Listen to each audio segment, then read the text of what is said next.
Okay, great. So to answer the question, thank you so much, Council Member, for allowing me to join you tonight. My name is Taj Tashombe. I'm an Oakland native, born and bred, and currently I'm the Vice President of Government and External Affairs for the Oakland A's. And I've been working for the A's for just over 5 years in that capacity.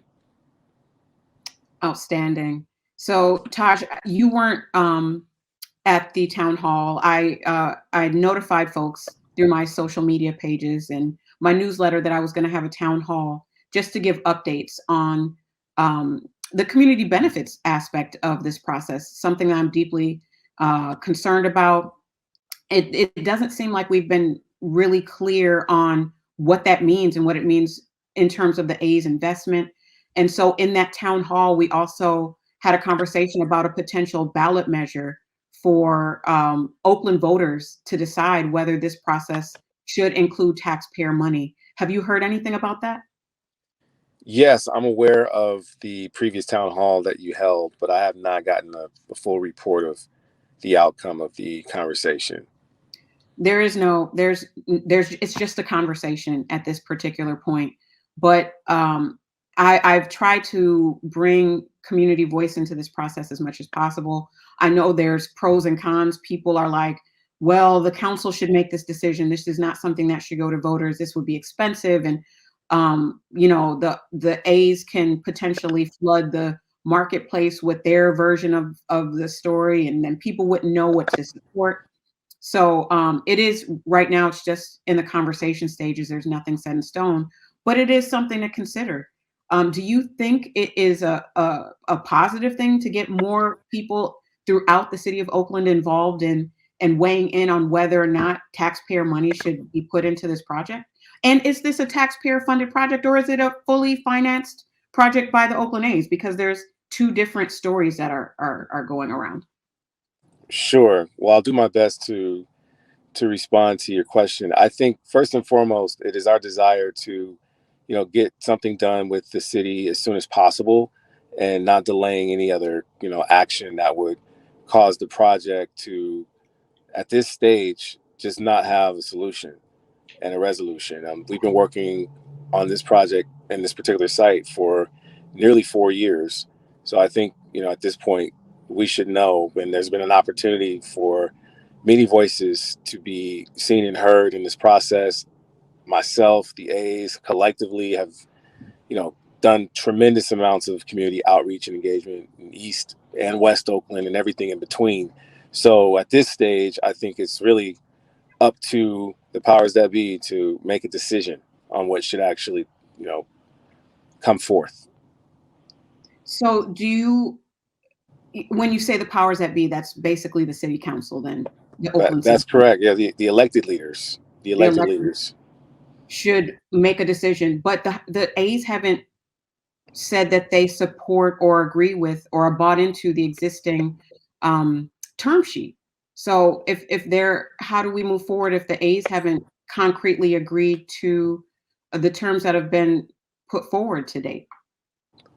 Well, as you know, the city and the A's, the Port of Oakland, are still negotiating, right, and finalizing aspects of the business terms for the project and the development agreement. And I'm not completely aware of there being alignment on every issue, but there are things that I think that are opportunities for alignment that have been seen, I think, in some of those conversations. So I think it's fair to say that it's a process that we have to continue to work on together, and just to inform anyone that's watching that that is something that we've been doing for several years, as partners. And this is a very complicated project, so I think everything is being done with a fine-tooth comb to ensure that every aspect of the community benefits process and the things that need to come out of it, as well as all of the financial terms and things of that nature that are remaining to be determined, also have the appropriate time to be vet and considered with all the possibilities that we're aware of. So why the rush though? Why the rush to have this completed by the end of April? Well, I think it's in alignment with what we've discussed previously as it relates to the project being in its fourth year consecutively without having a resolution. So I think there are several factors that would, preclude you from really having a known future if your process continues to drag on. And I think that's a concern of not just the A's, but any stakeholder in Oakland that sees all of its sports teams leaving town. This would be a concern to try and keep this particular team in this situation in a positive light, as well as, working collectively to ensure that we have a long-term future together. And I'm really sad, to see what has happened with our sports teams. Being an Oakland native, part of my passion to come back to work with the A's was to see the A's stay in town, because I know what it means for civic pride as well as our reputation as a global city to maintain its professional sports teams and its reputation as a city that can do big business and host major events. So I think there are ripple effects when we think about the impacts that we haven't felt yet, from losing the Warriors back to San Francisco or the Raiders to Las Vegas. We haven't felt the impact of that yet. We just watched those moving vans leave us, in the last couple of years. So, and that's happened to us before. So maybe there's a glimmer of hope that the team may come back like the Raiders once did. So Mm. there's just a lot of issues that I think we can work collectively on this process to solve, or at least provide some solutions and orientate those as applicable. And that's really the hope, and why I wanted to join you tonight was that I think we're all very passionate, many of us, about our community, and want to ensure this is done right, but also want to make sure it's done timely and effectively with the leaders that we currently have in place, right? Because it allows us to then work with a consistent group and come to a consistent conclusion without having to invite new individuals into the process.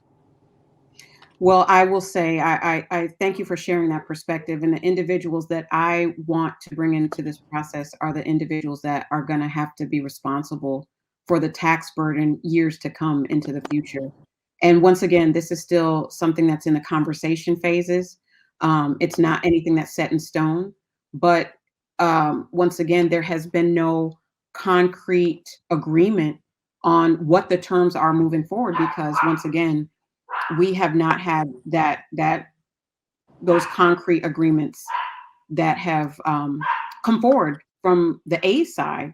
And maybe they have, but I will say that in terms of myself and my position as the district representative for where this development will take place, the individual that is consistently in conversation with constituents about a host of issues, who call, email, text, um, me on a regular basis, the ballpark is not the topic that comes up.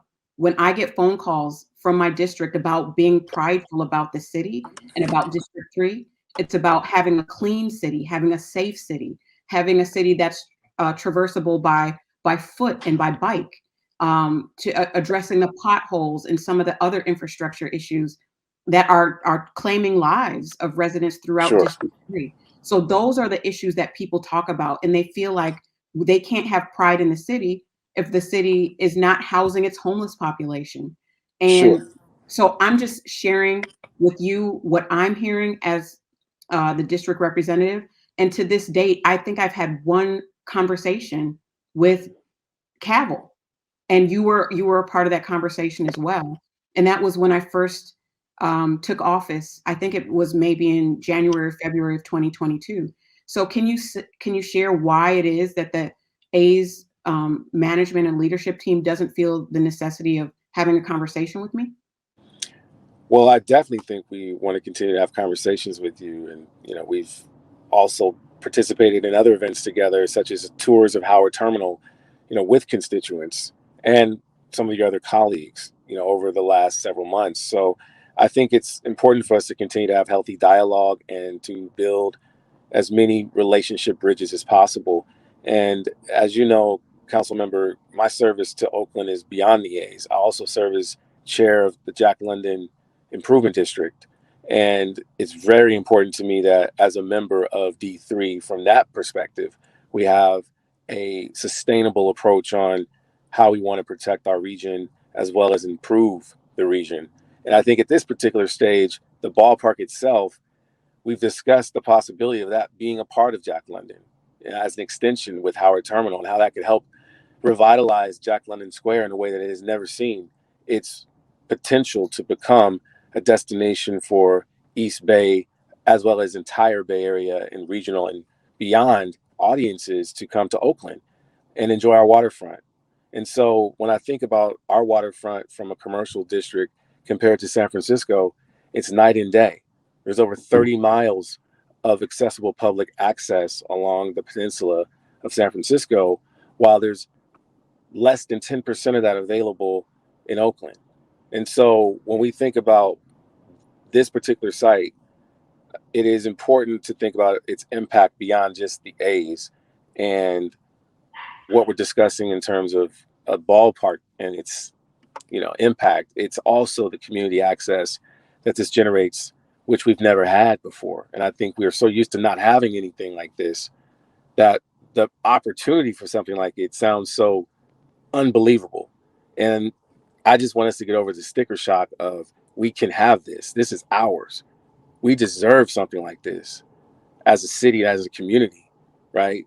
And so that's my passion for it, Carol, is just to see us reaching our next evolution of economic potential as a community, to see that we won't be tomorrow's wastelands. This is an opportunity for us to be a part of progression and inclusion at a time like we've never seen this in the world, such as getting the first Black woman appointed to the Supreme Court. Like, this is another milestone. We can achieve greatness in Oakland with a project like this. Ooh, Taj, you are selling it just like the Supreme. Okay, okay. I, No, I hear you. no So, cap. I'm just saying it's a matter of we shouldn't sell this short in terms of what it means for Oakland, right? And the community should be hard on the A's, and the city to be responsible and thinking through how everything needs to play out, right?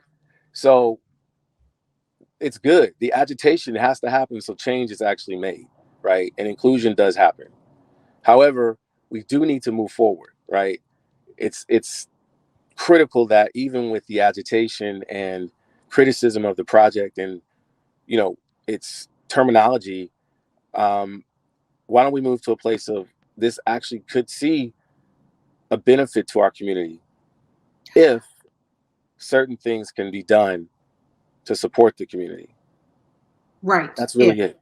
that's a big if though. And who's paying for it? And that's what people keep asking. Who's going to pay for it? And that's one of the biggest concerns to community. Who's going to pay for it? Is it the A's or is it the taxpayers?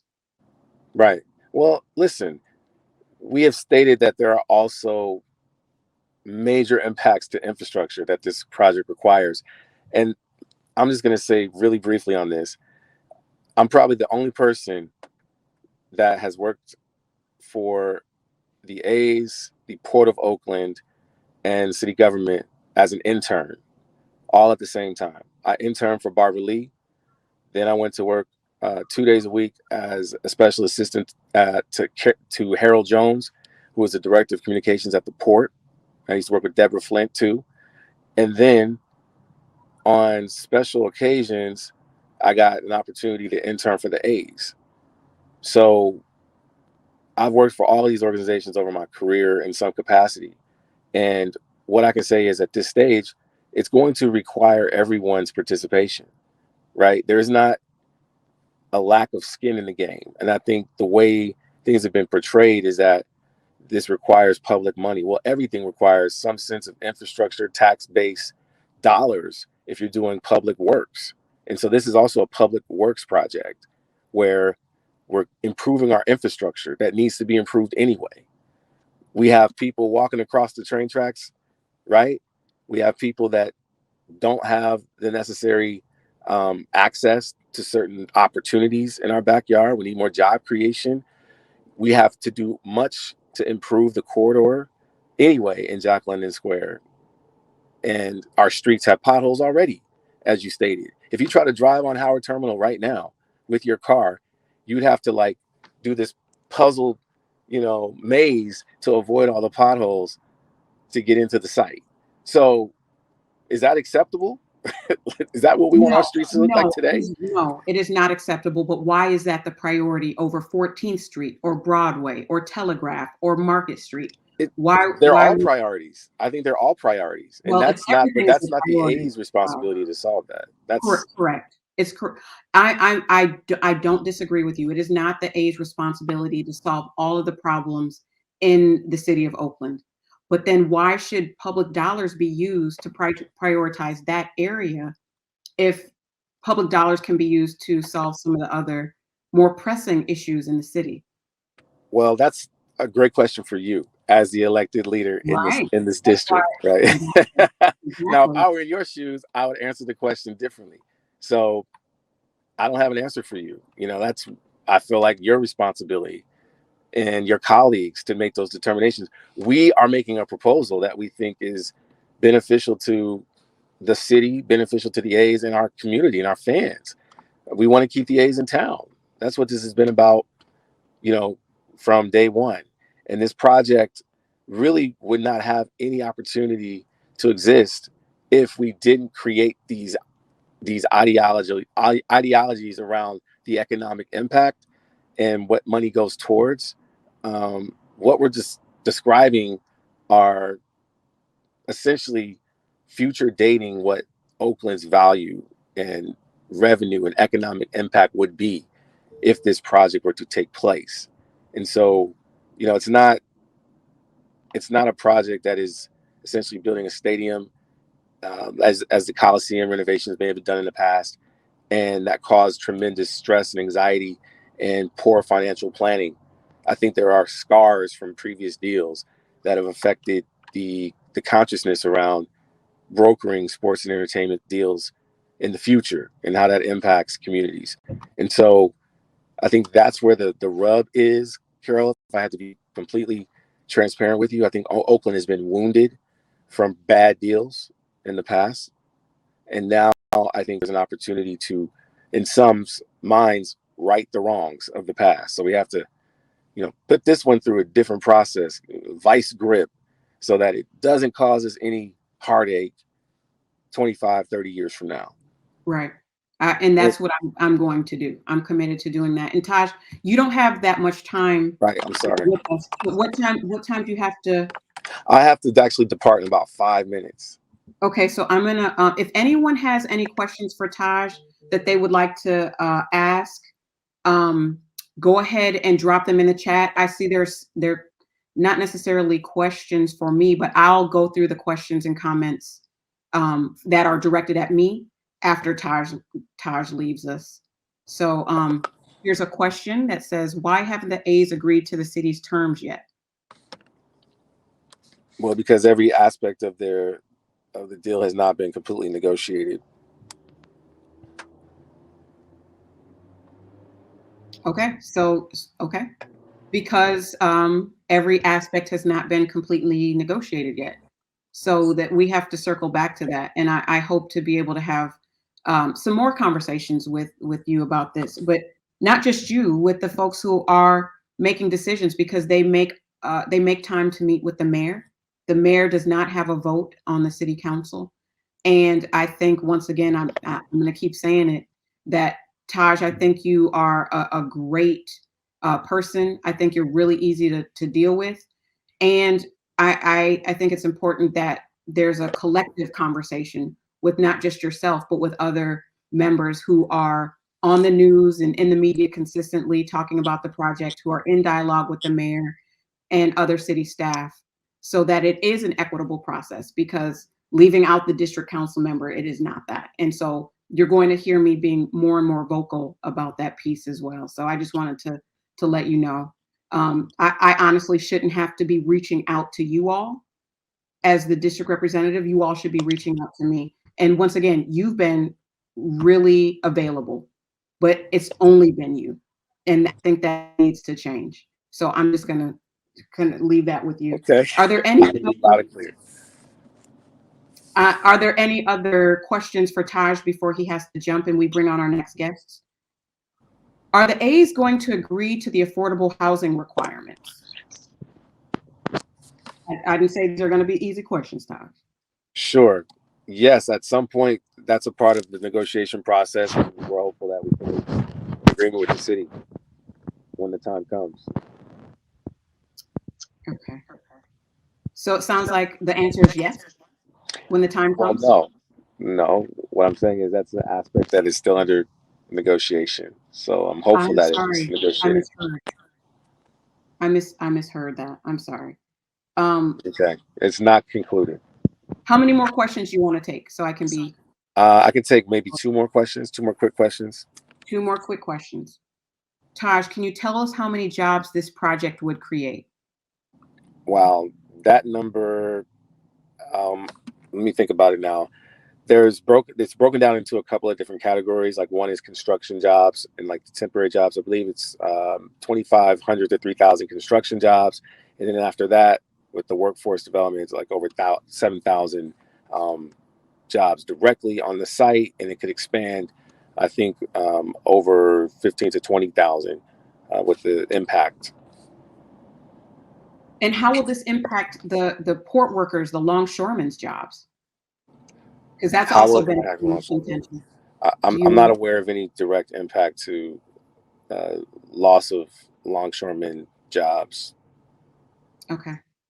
And I think we have one more question. Are Yeah. there any more questions? Tanya, are we good? Taj, I think that's all we have. Did we do okay this evening? Did Yes, he? we did. I'm sorry, my camera just went off for a second. Sorry about that. Can you hear me? Yes. Okay. Well, thank you. Thank you for the opportunity.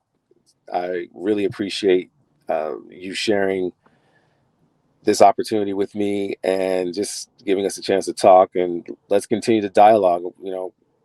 I'm here. I heard what you said. You like to hear from the A's more directly, and I think we'd love to continue to develop that however we need to do it. If it's a weekly conversation or an update of some sort, let's have that conversation. Yeah, I think that's important. And those conversations, they won't be public, but I will be sharing with the public the outcomes of those conversations because I am going to fight for my district and what's best for my district in the same way that the A's are fighting for the best deal for their franchise, right? So my interest is in the long term benefit of especially the people who are living in the immediate area, right? But the city as a Right. whole. So, and I don't apologize for that. I'm going to fight for them. So, Well, great you know, job. Great job all right. fighting for them. And we appreciate you and this opportunity. So hopefully we can do it again. All right. Thank you. I appreciate your time tonight. Okay. Cheers. All All right. Bye bye. right.